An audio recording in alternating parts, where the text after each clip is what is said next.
안녕하세요. 이민자들의 궁금증을 풀어주기 위해 우리 지코TV가 이 어려운 상황 가운데서도 모였습니다. 아니, 모인 게 아니죠? 각자 집에서 저희 앱을 통해서 만나게 됐습니다. 네. 오늘도 G2G 코리아의 공동대표이자 플러신학대학의 이학준 교수님 그리고 송인석 교수님 함께 하십니다. 안녕하세요. 네, 반갑습니다. 네. 정말 이런 상황은 저도 태어나서 처음 겪는 상황인데요. 잘 계시죠? 예, so far. 네. 머리만 길어지고 살만 찌고 있습니다. 머리 긴 거 보세요. 좋은 현상인 것 같은데요. 예. 저도 며칠 전에 우리 아들의 머리 조금 잘라줬습니다. 근데 지금 거의 장발이에요. 여자애가 되고 있어요. 네. 지금 저희 마지막 촬영할 때만 해도 이 코로나의 상황이 한국은 아주 심각했고 미국은 막 초기 단계였어요. 네. 그래서 저희 친척분들이 여기 오셔가지고 저희 그 가족을 돕는 엄마한테 참 잘 가셨다 이렇게 얘기하실 정도로 여기는 굉장히 양호한 상태였고 제 바람도 여기까지는 오지 말기를 하는 바람이 있었는데 지금은 완전히 상황이 역전이 돼도 너무 역전이 됐죠. 네. 뭐 그때는 한국이 심각했고 미국이나 캐나다는 지금 굉장히 심각한 상황인 거예요. 왜 이렇게 됐는지 짚고 넘어가면 좋을 것 같아요. 오늘은요. 가장 큰 요인은 의료 시스템의 차이. 또 지금은 미국이 의료 시설이나 인력이나 그 시스템에 있어서 모두 부족한 상황이에요. 이 정도일 줄은 저도 몰랐거든요. 근데 한국은 지금 자국뿐만 아니라 다른 나라들도 도와주는 상황이에요. 네, 지금 코로나를 극복한 아주 모범적인 그런 나라로 인식되고 있죠. 몇 개 국가 중에 하나죠. 예. 네, 이런 차이가 어디서 오는지 두 분 어떻게 생각하세요? 예. 그 하나는 중국하고 한국이 거리가 가깝잖아요. 네. 예. 그러니까 경계성 면에서 훨씬 그 마음의 어떤 그런 자세를 가다듬어 줬겠죠. 그리고 두 번째는 우리가 알다시피 이 전에 그 사스, 그 다음에 또 중동발 그 메르스라고 하나요? 예. 이런 부분들을 통해서 사실은 보면 그 메르스 때 한국이 세계에서 2위였습니다. 치사율이. 예. 예. 그러니까 그 중동 다음으로 제일 많았어요. 그러니까 그때 한국 상황이 어떤 면에서는 거의 지금 그 미국이 했던 것처럼 우왕좌왕했던 그런 모습이었는데 이제 그런 걸 통해서 한국은 잘 이런 질병이 또 앞으로 있을 것이라 이렇게 생각하면서 잘 준비를 했죠. 네. 예. 그리고 미국도 사실은 그 오바마 대통령 때 이볼라 그 아프리카에서 터졌던 그 이볼라가 굉장히 힘쓸 거라고 생각을 했는데 그 오바마 대통령이 잘 그 부분을 이제 격리하고 정리해가지고 막아낸 거죠. 예. 근데 한국보다도 그 피해가 이볼라 피해가 훨씬 적었죠. 그러니까 한국 국민은 한마디로 얘기하면 겪은 거예요. 그러니까 그만큼 이제 마음의 준비가 돼 있고, 정부 시스템도 준비가 돼 있고, 이제 그 매뉴얼이 나와 있겠죠. 쭉쭉. 이런 경우가 생겼을 때 이렇게 한다, 이렇게 돼 있는데, 미국은 그런 준비가 전혀 안 돼 있었던 거죠. 예. 그래서 제가 볼 때는 이제 과거의 경험이라는 게 굉장히 중요한 것 중에 하나다. 그러니까 결국은 준비죠. 예. 그러니까 과거의 경험에서 어떤 교훈을 얻느냐, 이 부분이 중요한 것 중에 하나고, 두 번째는 지금처럼 이렇게 그 전염률이 굉장히 높잖아요. 예. 네. 물론 이게 이제 독감보다 치사율도 여러 배 높지만 이 병의 제일 큰 문제는 이 스파이병이죠. 스파이. 또는 뭐 스텔스 디지즈라고 하듯이 이거는 안 보이면서 무증상 감염이니까 이건 감당을 못 하는 거죠. 예. 그러니까 이거를 막기 위해서는 지금 한국이 하고 있는 것처럼 뭐 추적도 해야 되고 격리도 해야 되고 뭐 온갖 그 국가의 어떤 아주 그냥 긴밀한 이런 어떤 그 행정력이 동원이 돼야 되는데 그 행정력은 결국 뭐하고 관계가 되냐면요. 그 현 정부의 리더십이 엄청나게 역할을 합니다. 그러니까 한국은 현 정부가 그거를 감당해내는 능력이 있었어요. 그래서 우리 한국 국민들이 73%가 5%가 살민가 5%가 현 정부가 잘하고 있다고 지지를 보냈단 말이에요. 미국은 30%도 안 돼요. 그러니까 어느 대통령과 어느 정부가 이걸 끌고 가냐에 따라서, 왜냐면 이거는 뭐 어느 한 이 스테이트 주라든지 뭐 도시에서 막을 수 있는 게 아니잖아요. 이거는 전체가 조율이 돼서 국가적으로 막아야 되는 건데, 그 국가 전체를 이끌어갈 수 있는 행정력 면에서 지금 현 정부가, 미국의 현재 그 트럼프 정부가 거의 뭐 제가 볼 때 역사적으로 보면 제일 그 부분이 떨어진 정부라고 저는 봅니다. 예. 뭐 그런저런 말고 요인이 있겠지만 저는 꼽으라고 하면은 그 두 가지를 꼽고 싶고요.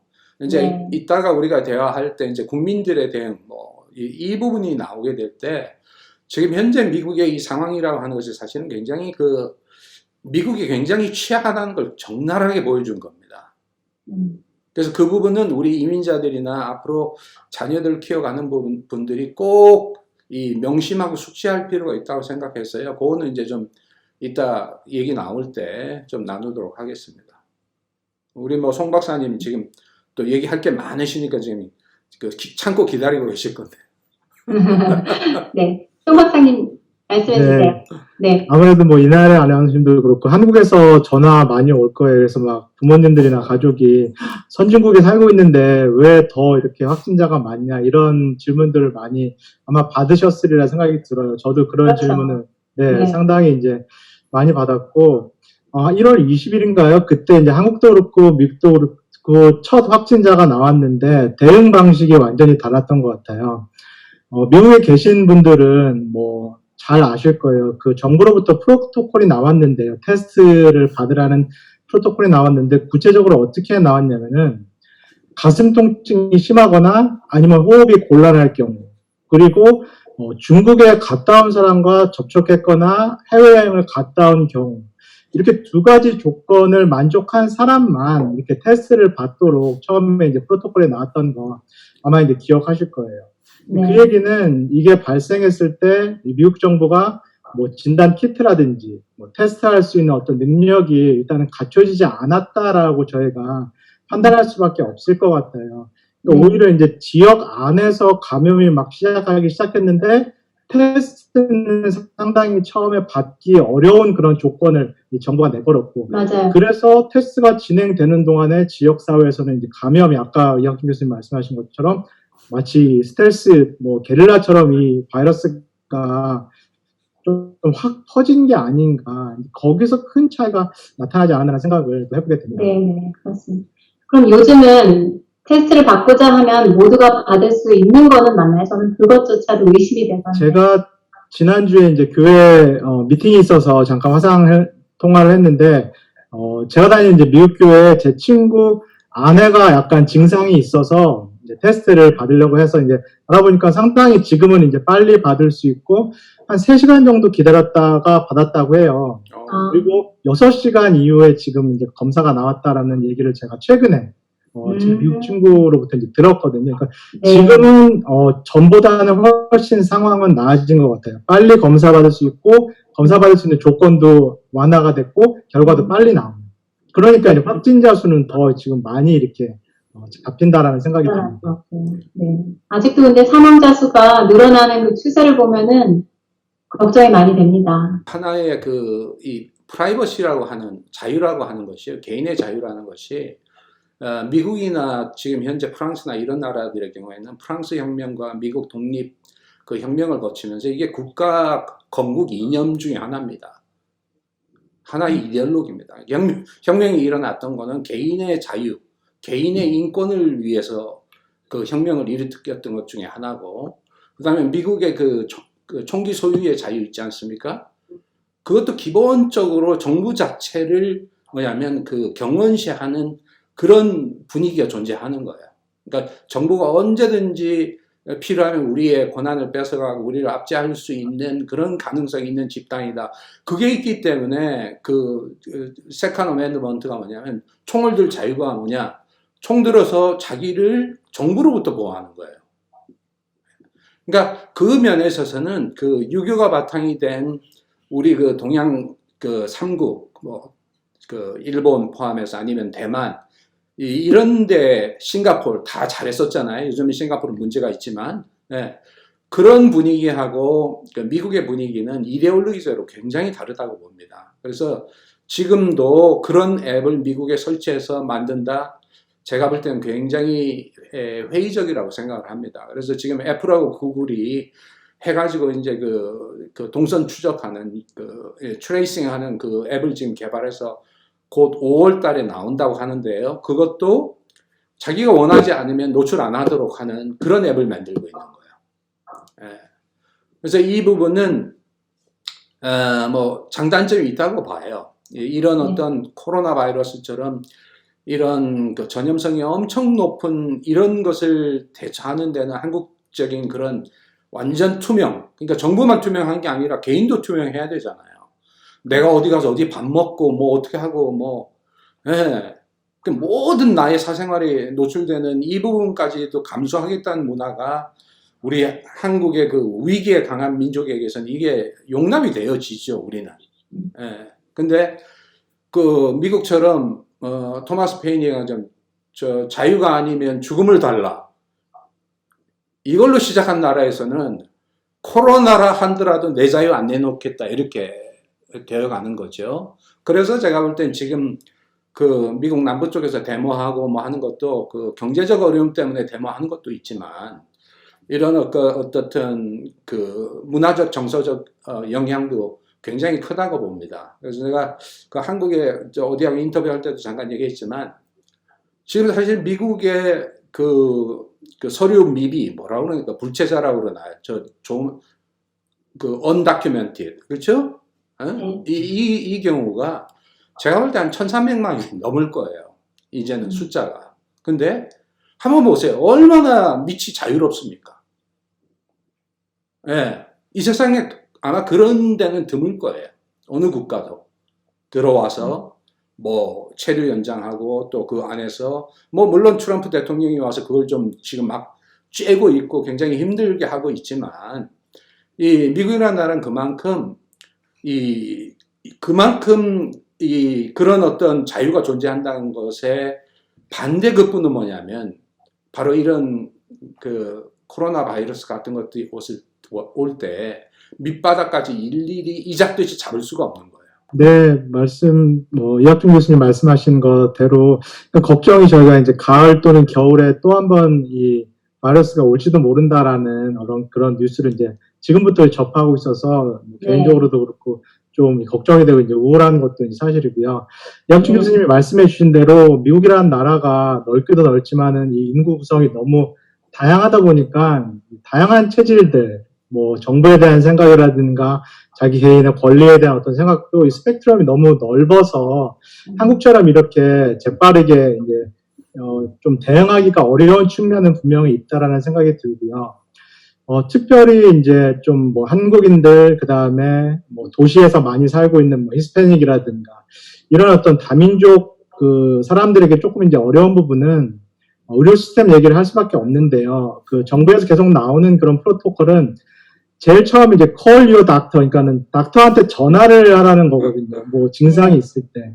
근데 이제 우리가 다 경험하는 것처럼 개인이 갖고 있는 보험이 이렇게 주치의와 연결돼 있는 보험이 일반 뭐 한인들이라든가 뭐 저소득층이라든가 보험을 이렇게 활용하기가 상당히 힘든 그런 상황이죠. 이거 매해 뭐 제일 저가의 보험을 이렇게 계속 찾아다니면서 이렇게 보험을 구입하는 그런 분들도 많기 때문에 제일 처음 단계가 내 주치의한테 전화를 해서 내 건강 상담을 해야 되는데 이 부분을 실제로 할 수 있는 그런 어떤 가정들, 이민 가정들이 얼마나 될까라는 생각이 들어요. 그래서 가을 또는 겨울에 다시 한번 이 코로나 바이러스가 왔을 때 우리가 특별히 이제 미국에 사는 우리 한인들이 잘 대처할 수 있을까 이제 그런 부분들을 계속 조금 고민하게 됩니다.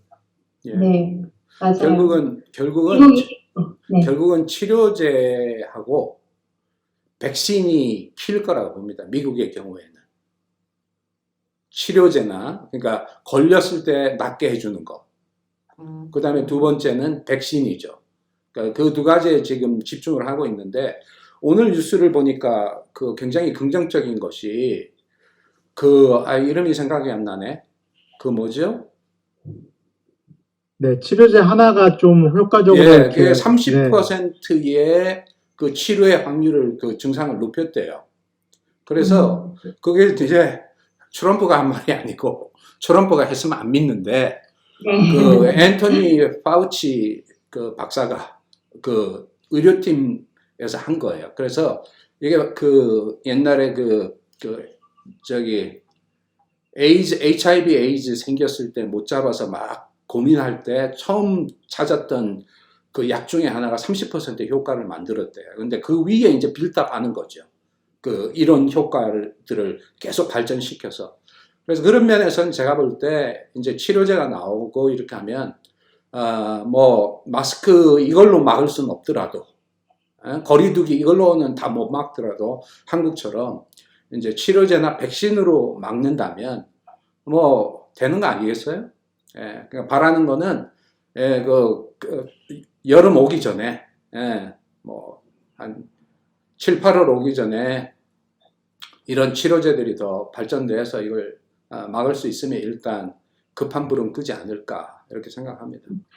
네, 마지막으로 하나만 더 짚고 넘어갈게요. 이 코로나 바이러스가 끝나더라도 이전 세상으로는 다시 돌아갈 수 없을 것이다. 이렇게 말을 많이 하고 있어요. 언제든지 변종된 바이러스가 인류를 덮칠 수 있다. 이렇게 얘기하고 있는데, 예. 이번 사태가 정말 너무 많은 사람들을 죽였잖아요. 예. 다음에 또 비슷한 사태가 발생했을 때, 물론 백신도 없고 치료제도 없는 또 다른 바이러스가 그렇죠. 올 가능성이 또 있단 말이에요. 예, 그렇죠. 그럴 때 저희가 지금까지 얘기한 정부 또 국민들이 어떻게 대응해야 가장 효과적일까? 저희도 잘 모르지만 한번 의견 제시만 좀 해주시면 감사하겠습니다. 예. 우리 송 박사님부터 하시죠.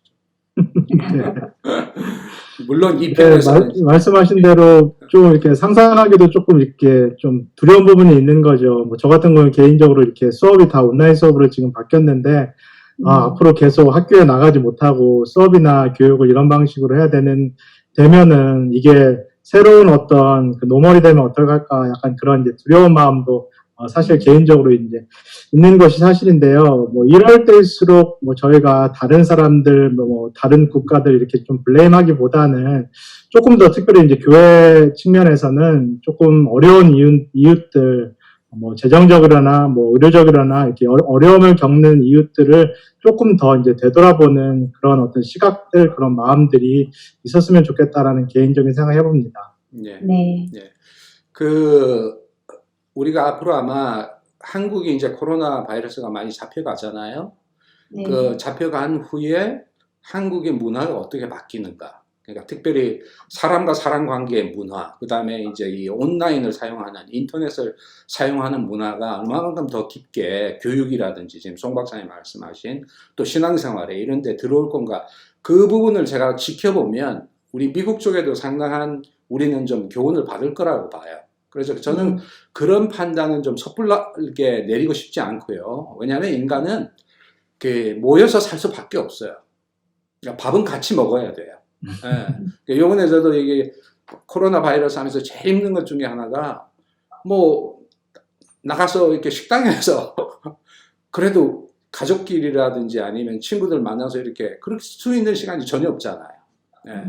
그래서 그건 좀 우리가 지켜보고 우리 이날의 아나운서 하신 말씀이 사실은 굉장히 중요한데요. 지금 이만큼 그 코로나 바이러스의 피해를 겪는 것 중에 하나는 이 피해 큰 거는 그 사람들의 생명을 잃었다는 것도 크지만 그 코로나 바이러스 때문에 생명을 잃지 않더라도 경제적 어려움 때문에 자살하거나 우울 뭐 여러 가지 파탄을 겪는 이 피해가 굉장히 클 겁니다. 예, 경제적 피해로 인한 어떤 인명의 손실 이 부분들이 제가 볼 때 굉장히 클 거라고 보고요. 그러니까 결국 이게 무슨 문제냐면 그 세계화의 문제에서 이게 도출되어진 거예요. 왜냐하면 왜 중국 바이러스가 미국까지 옵니까? 그리고 거기서 그렇게 막았는데 어떻게 이렇게 돌아서 파고 들어오면 그건 전부 비행기 통해서 방문객들 통해서 결국 들어오는 거거든요. 예. 그러니까 지금 세계가 그 자본과 그 다음에 뭐냐면 그 대중문화, 그러니까 기생충 영화 같은 대중문화, 그리고 그 다음엔 인터넷이라는 이것을 통해서 거의 하나가 되고 있어요. 그런데 네. 정치와 법률과 도덕에서는 하나가 안 돼요. 그 사이의 갭을 이번에 코로나가 완전히 뚫어서 좀 심하게 말씀드리면 그 박살을 낸 겁니다. 예. 그래서 그런 면에서는 WHO와 같은 이런 기관들이 앞으로 긴밀하게 어느 한 군데서, 그러니까 이게 미국 정부의 역할도 중요하지만 국가와 국가 간에 그거를 조정해 주는 것도 참 중요해요. 왜냐하면 한국의 신천지들이 우한에 있는 교회에서 또 가져왔잖아요. 그 처음 초기 신천지들이. 그래서 제가 볼 때는 우리 기독교인들은 그 내 국가만 생각할 것이 아니라 결국은 다른 나라 국민들의 건강이 내 건강과 직결된다. 이 생각을 기독교인으로 안 가지면 안 된다고 보고요. 네, 그 다음 맞아요. 두 번째는 뭐냐면 자연을 우리가 전에 왜 한번 그 자연 훼손에 대해서 얘기했죠. 예. 네. 이게 결국 이번에 뭐 박쥐에서 나왔느냐 아니면 우한에 있는 생체 실험에서 나왔느냐 지금 논란이 되고 있지만 들어가서 궁극적으로 따지면 그 인간이 자연들의 영역, 하나님이 인간과 자연 속에 지켜야 되는 영역들을 지키지 않고 그게 이제 안식일인데 우리 이익만을 위해서 마구잡이로 뚫고 들어가는 데서 지금 결국 뭐냐면 동물들이 갖고 있는 그런 세계에 우리 스스로가 지금 이제 방비 없이 노출된 거죠. 그래서 제가 이 얘기로 좀 정리를 하고 싶네요. 최근에 그 포프 프란시스 교황이 무슨 얘기를 하냐면 전 참 그 말이 뇌리에 남는데요. 하나님은 언제나 용서하신다. 하지만 인간은 간혹 용서한다. 때로 용서한다. 하지만 자연은 절대 용서하지 않는다.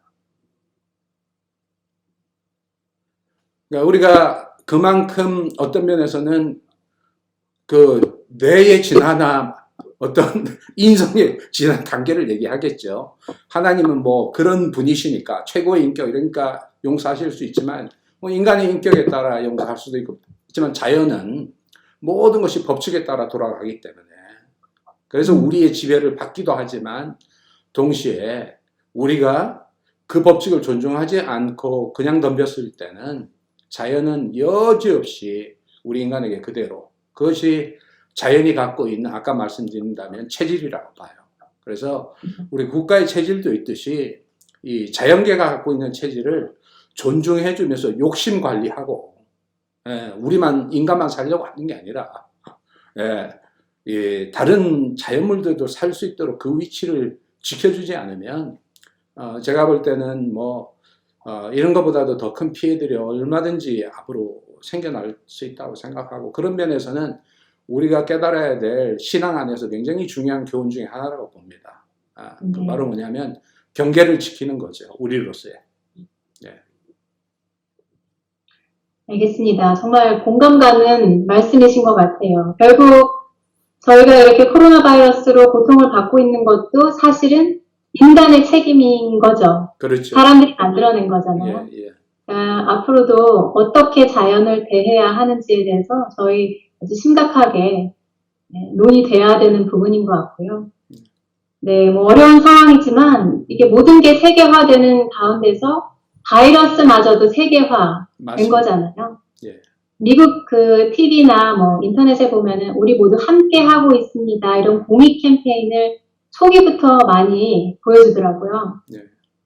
그런 만큼 이 책임감의 세계화가 필요할 거라고 생각합니다. 예. 이게 우리 모두의 책임이고 모두를 살리기 위해서는 우리 모두가 뭔가를 해야 한다.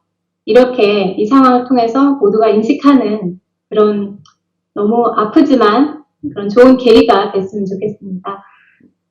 코로나에 대해서는 다음 시간에도 저희 이어서 토론하도록 하겠습니다. 오늘도 시청해 주셔서 고맙습니다.